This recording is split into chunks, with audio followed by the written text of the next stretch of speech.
नमस्कार, मैं हूं हरिशंकर व्यास। सेंट्रल हॉल में आपका स्वागत है। प्रधानमंत्री नरेंद्र मोदी ने छूटते ही विदेश नीति में चौके छक्के मारे। यह अप्रत्याशित था।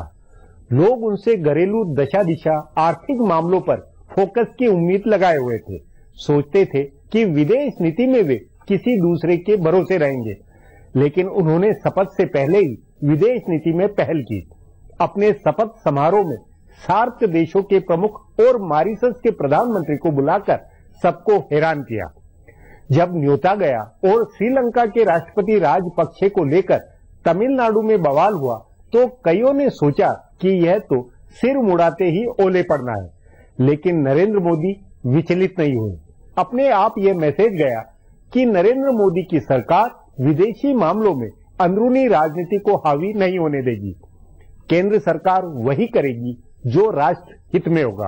कह सकते हैं पाकिस्तान के प्रधानमंत्री नवाज शरीफ के साथ प्रधानमंत्री नरेंद्र मोदी की गुटरगू नई सरकार की विदेश नीति का पहला दुस्साहस है। बतौर प्रधानमंत्री नरेंद्र मोदी विदेश नीति को लेकर सतर्क और चुस्त रहेंगे।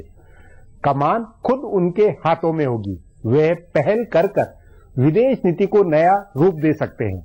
अपने शपथ समारोह में सार्क देशों के प्रमुखों को बुलाकर क्षेत्र में भारत के दबंग रोल को उन्होंने रेखांकित करा दिया है। मोदी की विदेश नीति में विदेश व्यापार और आर्थिक रिश्तों पर अनिवार्यतः अधिक जोर होगा। आज नरेंद्र मोदी सरकार की विदेश नीति के संभावित ब्लूप्रिंट पर चर्चा है, मगर उससे पहले गपशप और खास सुर्खियां है। शुरुआत सियासी गपशप से करते हैं। नरेंद्र मोदी की हुकूमत बन जाने के बाद अब बीजेपी में तब्दीली की बारी है। अगर नया सदर बनाया जाता है तब तो नई टीम बनेगी, लेकिन कुछ दिन तक राजनाथ सिंह ही पार्टी का भी काम संभालते हैं तो उन्हें फौरी तौर पर नए लोगों को पार्टी में शामिल करना होगा। बीजेपी के कई सीनियर रहनुमा हुकूमत में चले गए हैं। कई नायब सुदूर, जनरल सेक्रेटरी और यहाँ तक कि खजांची भी हुकूमत में शामिल हो गए हैं। हालांकि जिन सूबों में असेंबली इंतखाबात होने वाले हैं वहाँ के इंचार्ज हुकूमत में शामिल नहीं हुए हैं, लेकिन बताया जा रहा है कि काम की तकसीम नए सिरे से होगी। पार्टी में अहम जिम्मेदारी निभा रहे थावरचंद गहलोत, धर्मेंद्र प्रधान, अनंत कुमार, स्मृति ईरानी, निर्मला सीतारमन, पीयूष गोयल और राधा मोहन सिंह मोदी हुकूमत में वजीर हो गए हैं। इनकी जगह नए लोगों की तकर्रुरी की जानी है। बताया जा रहा है कि रियासतों से कुछ रहनुमा दिल्ली लाए जा सकते हैं। इसके अलावा कुछ रहनुमाओं के कामकाज में तब्दीली होगी। उत्तर प्रदेश के incharge general secretary Amit Shah को दिल्ली, हरियाणा या महाराष्ट्र का इंतखाब संभालने के काम में लगाया जा सकता है। राजीव प्रताप रूढ़ी अभी महाराष्ट्र के इंचार्ज हैं, उन्हें कुछ और जिम्मेदारी भी दी जा सकती है। वजीर नहीं बनाए गए मुख्तार अब्बास नकवी, सैयद शाहनवाज, वरुण गांधी वगैरह की भी पार्टी में जिम्मेदारी बढ़ाई जा सकती है। रहनुमाओं के बेटे बेटियों को हुकूमत में जगह नहीं मिली है, लेकिन पार्टी में उनका प्रमोशन हो सकता है।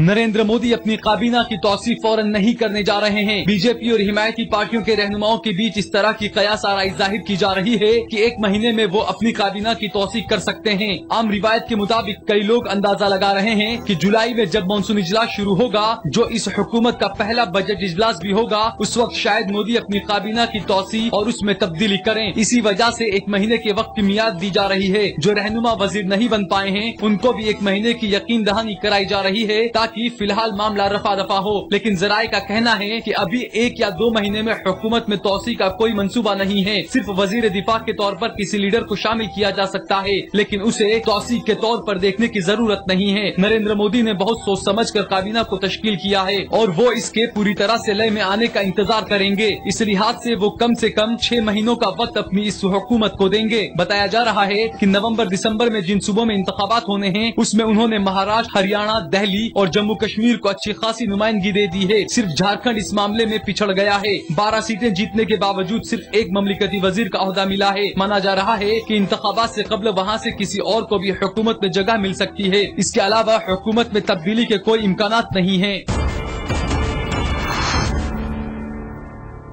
आम इंतखाबात में बुरी तरह से शिकस्त मिलने के बाद कांग्रेस मुत्तहिद होकर आगे की तैयारी नहीं कर रही है। उसके रहनुमा आपस में बुरी तरह से उलझे हैं और इसी बहाने सब एक दूसरे से हिसाब निपटाने में लगे हैं। मुंबई से रुकने पार्लियामेंट रहे साबिक मरकजी वजीर मिलिंद देवड़ा ने राहुल गांधी के मुशीरों पर हमला करके इसकी शुरुआत की थी। उसके बाद सारे रहनुमा आपस में उलझ गए हैं। राहुल के मुशीरों में सबसे ज्यादा निशाना दिग्विजय सिंह पर है। उनके आबाई वतन मध्य प्रदेश के दो रहनुमा कमलनाथ और सत्यव्रत चतुर्वेदी ने मिलिंद देवड़ा की बातों की हिमायत की। उन्होंने खुले तौर पर दिग्विजय सिंह को निशाना नहीं बनाया, लेकिन कहा जा रहा है कि मध्य प्रदेश के ये दोनों लीडर इसी बहाने राहुल की टीम में दिग्विजय का कद छोटा करने में जुटे हैं। दूसरा निशाना मधुसूदन मिस्त्री है। दिग्गी राजा और मिस्त्री से नाराजगी की एक वजह ये भी है कि दोनों आम इंतखाबात से कब्ल राज्यसभा में चले गए। मिस्त्री को उत्तर प्रदेश का इंचार्ज बनाया गया था और उनके हिसाब से सूबे में कमेटी बनी और टिकटों की तकसीम भी हुई, लेकिन सोनिया और राहुल गांधी को छोड़कर एक भी आदमी जीत नहीं पाया। वो खुद वडोदरा में नरेंद्र मोदी के खिलाफ लड़ने गए, लेकिन वो मुकाबले में काफी पीछे रहे। तीसरा निशाना मीनाक्षी नटराजन है, जो मध्य प्रदेश के मंदसौर से इंतखाब हारी हैं। राहुल के तकनीकी और गैर सियासी मुशीरों से ज्यादा नाराजगी उनके करीबी रहनुमाओं के तय है। अब आज की सुर्खियां हैं, ये लीक से कुछ हटकर है और इनसे देश की दशा दिशा को बोल सकेंगे। वजीर आजम नरेंद्र मोदी ने अपने हममुनसब पाकिस्तान वजीर आजम नवाज शरीफ के साथ हुई बातचीत के दौरान मुंबई हमले के मुलजिमीन के खिलाफ चल रही समाअत की सुस्त रफ्तार का मामला उठाया। मोदी ने ये भी कहा कि सरहद पार से चलने वाली दहशतगर्दाना वारदातों पर रोक लगनी चाहिए। मोदी की हलफबरदारी तकरीब में हिस्सा लेने दिल्ली पहुंचे नवाज शरीफ और मोदी के बीच आज दोपहर हैदराबाद हाउस में बातचीत हुई। तकरीबन 50 मिनट की इस बातचीत में मोदी ने मजबूती से हिंदुस्तान की बात रखते हुए जनूबी एशियाई ममालिक में दहशतगर्दी के खिलाफ एक मुश्तरका ग्रुप बनाने की भी बात कही। बताया जा रहा है कि उन्होंने मुंबई में 2008 में हुए दहशतगर्दाना हमले के मुलजिमीन और उनसे जुड़े लोगों की आवाज का सैंपल मुहैया कराने का भी मुतालबा किया है। कहा जा रहा है कि दोनों रहनुमाओं के बीच यकीन बढ़ाने वाले इक़दामात, मज़ाक़रात की बहाली और दीगर मुतनाज़ा मसलों पर भी बात हुई। नवाज शरीफ के साथ बातचीत में अफगानिस्तान के हेरात में हिंदुस्तानी सफारत खाने पर हुए दहशतगर्दाना हमले के बारे में भी गुफ्तगू हुई। इस मसले पर अफगानिस्तान के सदर हामिद करजई से मोदी की मुलाकात में भी तबादला ख्याल हुआ। मोदी ने आज हैदराबाद हाउस में सार्क ममालिक के सभी सरबराहान से मुलाकात की। वजीर खारजा सुषमा स्वराज इन मीटिंगों में उनके साथ मौजूद थीं। बाद में प्रेस कॉन्फ्रेंस में वजारत खारजा ने कहा कि पाकिस्तान दहशतगर्दी के तय अपना वादा पूरा करे और अपनी सरजमीन से दहशतगर्दी बंद करे। वजीर आजम नरेंद्र मोदी और पाकिस्तानी वजीर आजम नवाज शरीफ के बीच हुई बातचीत के बाद शरीफ ने कहा है कि नरेंद्र मोदी के साथ उनकी मुलाकात मुस्बत रही। मीडिया से बात करते हुए नवाज शरीफ ने कहा कि मेरी हुकूमत हिंदुस्तान से सभी मसलों पर ताउन के जज्बे के साथ मुज़ाकरात करने को तैयार है। उन्होंने कहा कि हमें टकराव छोड़कर ताउन की तरफ बढ़ना चाहिए और इल्जाम तराशी नहीं करनी चाहिए। अदम तहफ़्फ़ुज़ की बजाय इस्तेकाम लाना चाहिए। उन्होंने ये भी कहा कि दोनों मुल्कों के खारजा सेक्रेटरी आज की जज्बाती मुलाकात के मुताबिक मुसव्विदे को हतमी शक्ल देने के लिए जल्द मुलाकात करेंगे। नवाज शरीफ ने वजीर आजम नरेंद्र मोदी को पाकिस्तान आने की दावत भी दी, जिसे मोदी ने कबूल भी कर ली। पाकिस्तान के वजीर आजम नवाज शरीफ ने साबिक वजीर आजम अटल बिहारी वाजपेयी से मुलाकात की। वजीर आजम नरेंद्र मोदी से मुलाकात के बाद शरीफ वाजपेयी से मिलने उनकी रिहाइशगाह पर गए। ज़ेरे गौर है कि जब वाजपेयी वजीर आजम थे तब पाकिस्तान के साथ अमन मुज़ाकरात के लिए वो बस से लाहौर गए थे। हालांकि उसके बाद हुई कारगिल जंग की वजह से मुज़ाकरात आगे नहीं बढ़ सके। वाजपेयी की सेहत अच्छी नहीं है, वो लोगों से बातचीत नहीं कर पाते हैं। जब शरीफ उनसे मिलने गए उस वक्त बीजेपी के कौमी सदर राजनाथ सिंह वहाँ मौजूद थे। इसके बाद शरीफ ने सदारती महल जाकर सदर जमहूरिया प्रणब मुखर्जी से मुलाकात की। नरेंद्र मोदी ने वजीर आजम के तौर पर कामकाज संभाल लिया है। मोदी आज सुबह गुजरात भवन से निकले और साउथ ब्लॉक मुकीम पीएमओ पहुंचे। वहां उन्होंने अपने दफ्तर में लगी महात्मा गांधी की तस्वीर को नमन किया और वजीर आजम की कुर्सी पर बैठकर कुछ कागजातों पर दस्तखत किए। मोदी ने आज का पहला ट्वीट किया और मुल्क के पहले वजीर आजम जवाहरलाल नेहरू को उनकी बरसी के मौके पर खिराज अकीदत पेश की। इसके बाद वो हैदराबाद हाउस के लिए निकल गए, जहाँ उन्होंने सार्क ममालिक के सरबराहान से मुलाकात की। मोदी को कल शाम सदर जमहूरिया प्रणब मुखर्जी ने ओहदे और राजदारी का हलफ दिलाया था। वजीर आजम नरेंद्र मोदी ने वज़रा के बीच कलमदानों की तकसीम कर दी है। अरुण जेटली को आला 4 में से 2 वजारत दी गई हैं। वो खजाना और दिफा दोनों वजारतों का जिम्मा संभालेंगे। बीजेपी के कौमी सदर राजनाथ सिंह वजीर दाखिला होंगे और सुषमा स्वराज को वजारत खारजा की जिम्मेदारी सौंपी गई है। नितिन गडकरी वजीर ट्रांसपोर्ट बने हैं, जिसमें सड़क ट्रांसपोर्ट और शिपिंग को मिला दिया गया है। वेंकैया नायडू वजीर शहरी तरक्कियात बने हैं, जिसमें शहरी अफलास खत्म करने का महकमा भी शामिल कर दिया गया है। डी सदानंद गौड़ा को वजारत रेल मिली है और स्मृति ईरानी वजारत वजारत बराए फरोग इंसानी वसाइल संभालेंगी। महाराष्ट्र के साबिक नायब वजीर आला गोपीनाथ मुंडे को वजारत देही तरक्यात का जिम्मा सौंपा गया है। उमा भारती आबी वसाइल और नजमा हेप्तुल्ला अकलियती उमूर की वजीर बनी है। पार्टी के सीनियर रहनुमा रविशंकर प्रसाद को कानून और टेली मवासलात की वजारत मिली है और अनंत कुमार को केमिकल फर्टिलाइजर की वजारत दी गई है। काबिनी वज़रा में राधा मोहन सिंह को ज़राअत, नरेंद्र सिंह तोमर को फौलाद, कान और मेहनत, मेनका गांधी को फरोग बराए खवातीन अतफाल, हर्षवर्धन को सेहत, कलराज मिश्रा को छोटी सनत, अनंत गीते को बड़ी सनत, थावरचंद गहलोत को समाजी तरक्कियात, जुएल ओराम को आदिवासी मामले, रामविलास पासवान को खुराक की फराहम और हरसिमरत कौर बादल को फूड प्रोसेसिंग की वजारत मिली है। मुल्क के नए वजीर खजाना अरुण जेटली ने कहा है कि हुकूमत की पहली तरजीह महंगाई पर काबू पाना है। आज सुबह वजारत खजाना का कामकाज संभालते हुए अरुण जेटली ने माना कि इंतहाई चैलेंजेस का सामना है, लेकिन साथ ही कहा कि मुल्क को इक्तसादी पुख्तगी देते हुए महंगाई को रोकना उनकी अव्वलियत होगी। उन्होंने कहा कि महंगाई रोकने के साथ साथ मुल्क की मईशत की रफ्तार भी बढ़ानी है। इस बीच तयशुदा सूद पर कमी नहीं करने को लेकर तनाजों से घिरे रहे रिजर्व बैंक के गवर्नर रघुराम राजन ने भी जेटली से मुलाकात की। जेरे गौर है कि जेटली मुल्क के वजीर दिफा भी हैं। उन्होंने कहा कि वो सिर्फ कुछ वक्त के लिए वजारत दिफा संभाल रहे हैं और काबीना की तौसी में किसी दीगर लीडर को इसकी जिम्मेदारी दी जाएगी। फिलहाल अब एक ब्रेक है, फिर खुलासा होगा।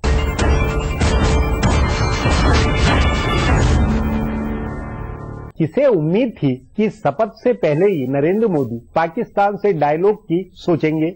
जाहिर है दिल्ली में सत्ता परिवर्तन और उनके नेतृत्व को लेकर दुनिया भर में कौतुक को नरेंद्र मोदी ने विदेश नीति में साधा है। मजबूत जनादेश से वे विदेश नीति में भी धमक बनाएंगे। सो लगता है कि भारत की विदेश नीति के आयाम बदलने वाले हैं। इस पर आगे चर्चा करें उससे पहले देखें मेरा ये खुलासा। खारजा पॉलिसी हिंदुस्तान के वज़ीर आज़म की इंतहाई अहम हिकमत अमली है। जवाहरलाल नेहरू से लेकर अटल बिहारी वाजपेयी और मनमोहन सिंह तक तमाम वज़ीर आज़म खारजा पॉलिसी को लेकर बहुत बेदार रहते हैं। मुल्क की तमाम पॉलिसियां बदलती हैं, लेकिन खारजा पॉलिसी के साथ छेड़छाड़ नहीं होती है। उसे सबसे पाकीज़ा माना जाता है। हुकूमत फख्र से कहती है कि मुल्क की खारजा पॉलिसी नहीं बदलती है। तभी कोई भी लीडर हिम्मत अफजाई नहीं करता है। सब लकीर के फकीर की तरह काम करते हैं। उस लिहाज से कहा जा सकता है कि नरेंद्र मोदी ने एक नहीं पहल की है। उन्होंने सभी जुनूबी एशियाई मुल्कों के सरबराहान को अपनी हलफ बर्दारी तकरीब में बुलाया और हलफ के बाद आज उन्होंने सभी रहनुमाओं से मुख्तसर लेकिन जरूरी बात की। जब उन्होंने जुनूबी एशियाई रहनुमाओं को बुलाया तो जुनूबी रियासतों में श्रीलंकाई सदर महिंदा राजपक्षे की जमकर मुखालफत हुई। ऐसे ही पाकिस्तानी वजीर आजम नवाज शरीफ को बुलाने की मुखालफत बीजेपी के अंदर भी थी और शिवसेना जैसी कई पार्टियां थी जो इसे पसंद नहीं कर रही थी। बांग्लादेश को लेकर मगरबी बंगाल हुकूमत की नाराजगी जग जाहिर है, लेकिन इसकी परवाह किए बगैर नरेंद्र मोदी ने सबको बुलाया और उनके साथ बातचीत भी की। उन्होंने दाखिली मामलों को फरीकैन के माबेन हावी नहीं होने देने का फैसला किया। अब पाकिस्तान के साथ बात आगे बढ़ाने की पहल होगी। नवाज शरीफ के साथ नरेंद्र मोदी की बातचीत में आइंदा की राहें हमवार करने के लिए तबादला ख्याल किया गया। हलफबर्दारी तकरीब में 60 ममालिक के मेहमानों को बुलाने का पैगाम बहुत बड़ा है। इससे नरेंद्र मोदी ने अपनी शबीह के बारे में बनी तमाम सोच से अलग होकर मुस्बत मैसेज दिया है। उन्होंने हमसाया ममालिक के साथ बेहतर रिश्तों की जरूरत को साधा है और साथ ही आलमी बिरादरी को ये पैगाम दिया है कि वो वैसे नहीं हैं जैसा उनके बारे में बताया जाता रहा है। उन्होंने खुले दिल से दुनिया से जुड़ने का पैगाम दिया है। 60 ममालिक से निकलकर ये पैगाम अमेरिका, बरतानिया और सभी यूरोपीय मुल्कों तक पहुंचा होगा। नरेंद्र मोदी इंतखाबी रैलियों के दौरान खारजा पॉलिसी की बात कम करते थे, लेकिन स्ट्रेटेजिक पॉलिसियों की बहस ज्यादा करते थे। पाकिस्तानी फौज के जरिए हिंदुस्तानी फौजियों का सिर काटने और चीन के हमारी जमीन हड़पने का मसला उठाते थे, लेकिन उनकी पहल देखकर लग रहा है कि वो फरीकैन के दरमियान की पॉलिसियों पर स्ट्रेटेजिक मसलों को बहुत ज्यादा हावी नहीं होने देंगे। उसमें उनका फोकस दुनिया भर के मुल्कों के साथ फरीकैन के दरमियान कारोबार बढ़ाने और किसी तरह से तिजारती तनासुब हिंदुस्तान के हक में करने पर होगा। वैसे वजारत खारजा का जिम्मा पार्टी की सीनियर रहनुमा सुषमा स्वराज को दिया गया है, लेकिन इसकी कमान नरेंद्र मोदी को खुद अपने हाथ में रखनी चाहिए। गैर मुल्की तिजारत और कारोबार पर उनका खास ध्यान रहेगा। उनको मजबूत मैंडेट मिला है और इसके दम पर वो कुछ हिम्मत अफजाई वाले फैसले करेंगे। हमसाया ममालिक और दुनिया के दूसरे मुल्कों के साथ हिंदुस्तान के रिश्तों का रुख बदलने की कोशिश करेंगे। अगर वो पड़ोसियों के साथ चल रहे सरहदों के तनाज़े को सुलझाते हुए दुनिया में हिंदुस्तान की धमक बनाने में कामयाब होते हैं तो ये बहुत बड़ी कामरानी होगी। अब एक ब्रेक है, उसके बाद मोदी सरकार की विदेश नीति पर चर्चा करेंगे।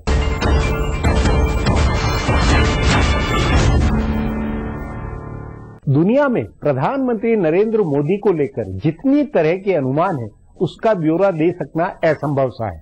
जब नरेंद्र मोदी ने सार्क नेताओं को न्योता दिया और नवाज शरीफ से बात की तो उनके प्रति कौतुक और बढ़ा। भारत की विदेश नीति का अहम पहलू पड़ोसी देशों के साथ रिश्ते हैं। इसी से प्रधानमंत्री मोदी ने शुरुआत की है। इस पर चर्चा के लिए आज मेरे साथ वरिष्ठ पत्रकार डॉक्टर वेद प्रताप वैदिक है।